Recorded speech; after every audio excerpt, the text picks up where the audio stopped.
Hei, bangun! Siapa kau? Apa yang kau lakukan di kamarku? Apa? Maaf, kau siapa? Ini kamarku. Cowok ini benar-benar gila. Dia bersikeras ini kamarnya. Padahal aku sudah mengambil kunci dari resepsionis 2 jam yang lalu. Apa maksudmu kau punya kuncinya? Aku sudah check-in duluan dan meninggalkan kuncinya di meja resepsionis untuk keluar dan membeli beberapa barang. Terserahlah, aku suka pemandangan pantai di sini jadi aku tetap tinggal. Tak bisa dipercaya. Dia lalu mengeluarkan ponselnya dan menelpon resepsionis. Oke, jadi aku Liana dan aku sedang berada di surga tropis, Bali. Liburan impianku tak berawal baik berkat si Charles ini yang berusaha mendepakku keluar dari bungalow berpemandangan pantai yang sempurna ini. Oke, sekarang dengarkan. Mereka mengakui mereka memberimu kunci yang salah. Dia menunjuk ke ponselnya. Sekarang kembalilah ke resepsionis. Ambil kunci yang benar dan mereka mungkin akan memberimu layanan gratis di spa atau lainnya sebagai kompensasi. Tak mau. Aku merengut padanya. Aku suka kamar ini. Gimana kalau kamu saja yang pindah dan pergi menikmati layanan spa gratis atau apapun itu? Jelas tidak. Dia menggertak padaku. Aku sudah bayar ini jadi aku akan tetap tinggal. Setelahnya, kami lanjut bertengkar hingga aku merasakan sakit di dadaku. Dan hal berikutnya yang ku tahu, aku pingsan. Kurasa di sini terlalu panas untuk berdebat. Dia menaruh bantal di bawah kepalaku dan berkata, Nona, kau bisa berhenti pura-pura sekarang. Bangun. Aku punya firasat dia sedang menatapku, tapi aku tak bergerak. Baiklah, terus lanjutkan sandiwara kecilmu itu, tapi aku juga tak akan tinggalkan kamar ini. Hening. Dia pasti menyerah. Tapi kemudian aku merasakan ada beban di atas ranjang di sebelahku.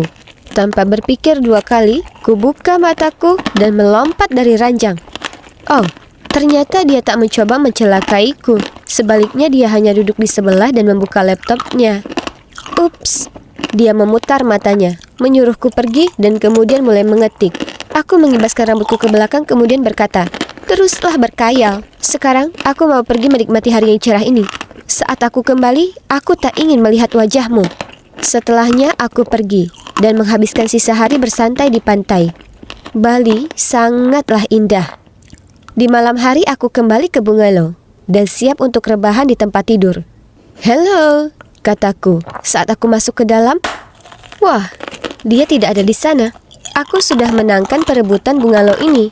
Kugunakan sisa energiku dengan melompat-lompat di atas ranjang dan menyanyikan, dia keluar, aku menang, dia pecundang, aku pemenang. Kemudian aku meringkuk di atas ranjang dan mulai terlelap. Brak! Aku tersentak bangun. Jendelanya sudah pecah.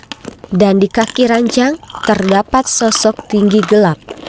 Aku menjerit sekencang-kencangnya, tapi dia menerjang ke depan dan menutup mulutku dengan tangannya.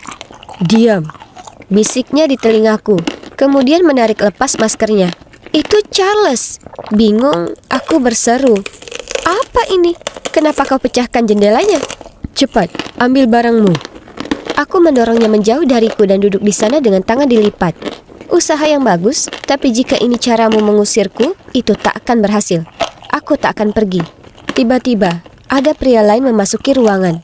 Charles memakai lagi topengnya dan dengan cepat meraih lampu dari nakas dan melemparnya ke arah pria tadi. Kuraih tasku dengan panik sementara Charles mengambil sesuatu dari ranselnya. Lalu kemudian dia menuntunku keluar ruangan. Kami lewat jalan belakang keluar dari bungalow dan menuju ke hutan. Kemana kita akan pergi? Dan siapa dia? Aku bertanya, tapi dia tetap diam. Katakan sesuatu. Ada apa ini? Diamlah sebentar. Sekarang aku akan membawamu ke bandara untuk tinggalkan pulau ini. Gumam Charles.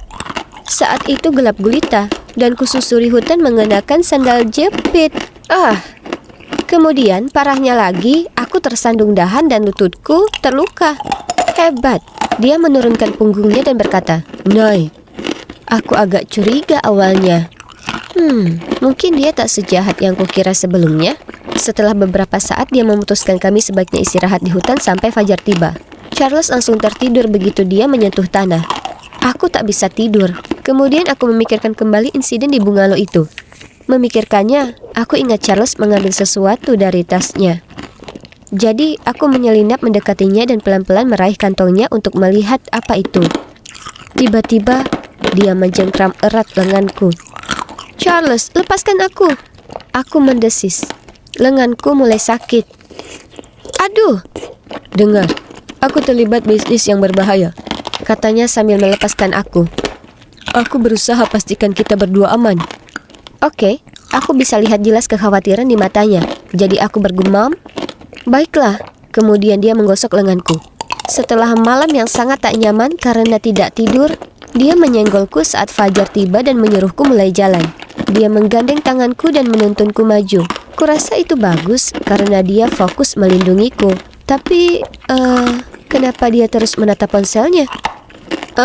Apa kita tersesat? Tanyaku. Dia terus menatap layar itu dan menggelengkan kepalanya. Kemudian dia menuntunku ke arah yang lain dan kemudian yang lainnya lagi. Ya, kami benar-benar tersesat. Setelah berjam-jam berjalan berputar-putar, aku rebahan di atas batu dan mengambil botol air dari dalam tasku. Kita cari hotel saja yuk, saranku. Tidak, kita tak boleh. Kembali akan lebih berbahaya. Tapi, baiklah. Bisakah paling tidak kau beritahu kenapa kita bersimbah peluh di luaran seperti ini? Kurasa aku sudah melibatkanmu. Dia menghela nafas. Tetap saja, kau harus merahasiakan ini sampai mati. Aku tak akan bilang. Janji. Mereka mengincar ini. Dia mengeluarkan sebuah USB dari kantungnya. Direktur perusahaan tempat saya bekerja melakukan kegiatan ilegal dan ini adalah buktinya. Wah, kamu seperti James Bond. Aku tersenyum sembari memberikan padanya sebotol air. Nyaris tidak. Dia tertawa. Kemudian dia berterima kasih padaku saat mengambil air itu dan meminum separuh botol tanpa ragu. Kemudian menawarkan sisanya padaku. Dia cerita padaku dia bekerja untuk perusahaan lain dan telah dikirim untuk menginvestigasi. Jadi, kau mengkhianati direkturmu? Aku bertanya skeptis. Semacam itu. Ya. Oh ya, aku tahu kau hanya ingin liburan yang menyenangkan, tapi tanpa sengaja aku menyeretmu ke dalam kekacauan ini. Aku minta maaf. Tak usah khawatir, kurasa ini cukup menarik. Tapi ini adalah liburan musim panas dengan serangga terbanyak yang pernah kujalani. Aku menepi seekor nyamuk. Aku mendengarnya tertawa. Tapi tunggu dulu, mengapa dia terlihat tidak jelas? Aku bergumam. Kepalamu berat? Kemudian aku melihatnya pingsan di depanku dan beberapa menit kemudian dunia menjadi gelap. Aku mengerjap-ngerjapkan mata. Kepalaku sakit. Aku terikat di sebuah kursi dan begitu juga Charles. Ada beberapa pria berwajah seram yang menatap kami. Oh tidak, ini pertanda tak baik. Seorang pria jalan menghampiri Charles dan dengan nada tegas berkata, Charles, serahkan USB-nya, maka tak akan ada yang terluka. Aku tak tahu apapun soal USB, gumamnya. Aku tak ingin mengancam gadis ini di sini. Tapi jika kau bersikeras, salah satu pengawal berjalan ke arahku, menjambak rambutku dan menariknya ke belakang. Jika menurutmu nyawanya tak berarti, simpan saja dan saksikan dia mati. Hentikan, jangan ganggu dia. Aku tak punya USB itu. Aku menjatuhkannya di suatu tempat di hutan. Kemudian dia menoleh ke arahku. Aku sangat menyesal sudah melibat kamu dalam hal ini. Pria itu mencibir. Berhentilah bersikap emosional, Charles.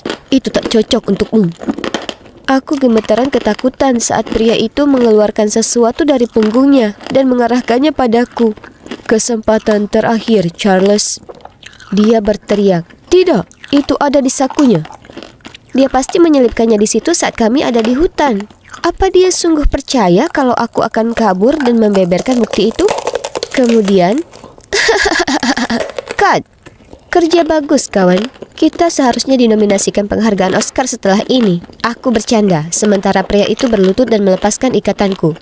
Sudah waktunya, kataku ketus, sambil mengeluarkan USB dari kantungku dan mulai memutar-mutarnya dengan jari. Aku menunduk ke arah Charles dan menyeringai. Terima kasih telah melindungiku dan sebagainya, tapi ternyata sudah kudapatkan yang kubutuhkan. Apa? Siapa kau? Charles bertanya padaku dengan terkejut. Jadi, kusudahi penderitaannya dan kuceritakan padanya semuanya. Ya, aku ini putri dari direktur perusahaan. Perusahaan yang sama dengan perusahaan tempat dia mencuri informasi rahasia. Ayah memintaku untuk pergi dan mencarinya. Kunci dari resepsionis yang keliru itu rekayasa, dan botol airku mengandung obat tidur ringan di dalamnya. Kau tak paham. Apa yang dilakukan ayahmu itu ilegal. Dia bersikeras. Aku memutar mataku. Ya, terserah apa katamu. Aku mulai beranjak pergi. Tolong, lihatlah sendiri. Periksa USB itu. Aku menggigit bibirku. Charles yang malang. Dia bukan tandinganku ataupun ayahku. Tak lama kemudian kami semua berada di pesawat dan terbang kembali ke US. Dan nantinya dia akan membayar apa yang sudah dia lakukan. Nah, pekerjaan tuntas dengan baik. Sekarang waktunya bersantai dengan segelas champagne setelah semua ini. Aku pantas menikmatinya. Satu ekstraksi sederhana di rumah dan perusahaan ayahku akan terselamatkan. Dan putri kecil ayah ini akan mendapatkan tepukan di pundak untuk pekerjaan lainnya yang terselesaikan dengan baik. Hore! Tapi harus kuakui, aku agak kasihan pada Charles. Menjadi bidak dari permainan orang lain. Dia sangat baik dan juga pintar. Tapi rupanya tak cukup baik untuk menyadari datangnya ini. Aku mengambil USB itu dari kantungku dan menatapnya. Tapi rahasia apa yang disimpan oleh ayahku? Kami tak ada hal yang mencurigakan, ya kan? Ayah memang banyak cerita tentang betapa kerasnya dia bekerja dan betapa jujurnya dia bersikap. Jadi kenapa dia secara khusus memintaku untuk tidak mengintip file tersebut? Sedikit melihat-lihat tak ada salahnya, bukan? Aku tahu. Tak baik buatku tak patuh pada ayahku. Tapi ayolah, aku ini putrinya. Aku siap untuk mengambil alih posisinya. Jadi anggap saja ini sebagai langkah pengecekan ulang ya, hanya untuk memastikan. Aku menyesal melihat file tersebut. Benar-benar menyesal. Karena kebenarannya tak tertahankan. Ternyata selama ini ayahku sudah berbohong padaku sejak awal. Jadi Charles sebenarnya mengatakan kebenaran. Dia mencuri rahasia kotor ayahku untuk mengungkapkannya. Ironis, bukan? Aku menertawakannya karena sangat mudah tertipu dan percaya pada kebohongan tentang perusahaan keluargaku. Sementara aku sendirilah yang dibohongi. Kebenaran ini sulit untuk dicerna. Aku memikul beban penipuan dan kecurangan seumur hidup. Tidak, aku tak ingin hidup seperti itu. Ini sungguh keliru. Saat kuserahkan baik USB maupun Charles ke ayahku, aku tahu apa yang perlu kulakukan. Jadi kutunjukkan USB itu ke ayahku dan berkata, "Ayah, aku melihatnya. Jadi sekarang aku tahu segalanya. Tolong hentikan."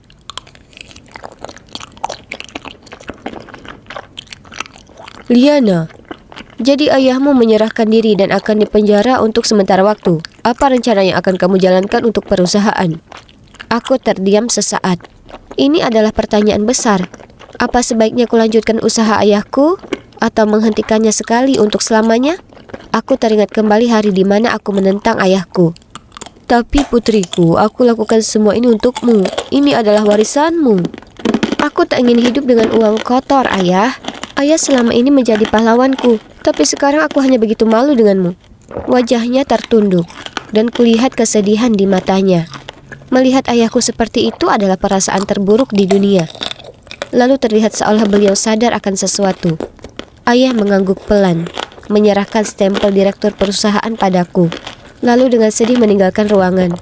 Aku khawatir kalau aku akan mengulang kesalahan ayahku. Jadi, sambil menarik napas dalam-dalam, aku langsung menatap mata jurnalis itu dan dengan tegas mengatakan, setelah mempertimbangkan dengan seksama, saya putuskan untuk menutup perusahaan. Setelah konferensi, aku dalam perjalanan keluar dari gedung itu saat Charles menyusulku dan bertanya, "Baiklah Liana, apa yang akan kau lakukan sekarang?" Aku mengangkat bahu. Entahlah, kurasa apa saja bisa terjadi. Meskipun aku perlu tempat tinggal terlebih dahulu, aku tak bisa kembali ke tempatku. Aku tak sanggup. Baiklah, kalau kamu mau, kamu bisa tinggal denganku. Charles tersenyum padaku. Ya, aku suka itu. Kemudian sambil menyengir aku menambahkan, selama kau tak mencoba mengusirku keluar kali ini, atau menyeretku ke dalam hutan, aku benci yang ayahku lakukan. Tetapi pada akhirnya, beliau mengakui kejahatannya dan membayar akibatnya. Dan untuk aku hanya akan menjalani hari demi hari dan melihat kemana arah hidupku. Dan jika itu kebetulan melibatkan seorang James Bond gadungan, maka biarlah.